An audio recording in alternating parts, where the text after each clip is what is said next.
Hey everyone, Daniel from Charm and Humour here. Today I'm going to talk about strengths. Now, have we ever been in this situation whereby we're prepared for a presentation and then when we rock up there to start presenting, we go into presentation mode? I have been there. I'm sure many of you have been there. And it does make me wonder, and I'm sure some of you are wondering that yourself. Why is it that some people seem so natural, seem so confident, relaxed when they're in front of an audience, and yet many of us go into presentation mode where we are rather robotic?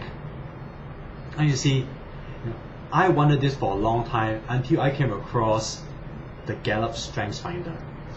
I attended a workshop, and what had happened was that at the end of it, we found out what were our strengths. Now, the basis of that workshop, the basis of the strengths approach, is that when you know your strengths, you can put yourself in situations whereby you are using your strengths on a more frequent basis. It got me thinking that your strengths also influence how you communicate. So let me give you an example. If you're a person who is high on empathy, then you naturally are able to put yourself in another person's shoes, which means that when you communicate with the other person, you can use words that show that you understand what the other person is thinking, feeling, or even doing.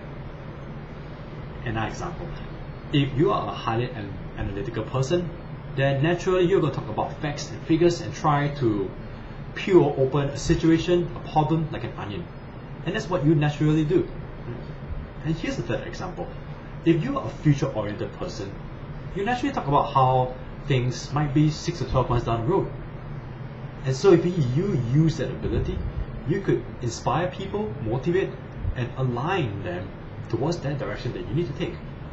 And so you see, when I understood what were my strengths, it made me realize that was how I communicated, and that in turn gave me my uniqueness.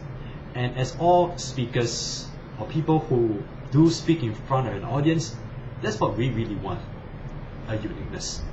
If you want to find out more about Strengths Finder and how it can be useful to you, you can check out my blog post article on charmandhumour.com under the resources page. You can also go to the Gallup Strengths Finder website if you want a much deeper and broader understanding of Strengths Finder. If you want to get regular updates on Charm and Humour and what we do, you can go to Facebook and LinkedIn and search under charmandhumour.com.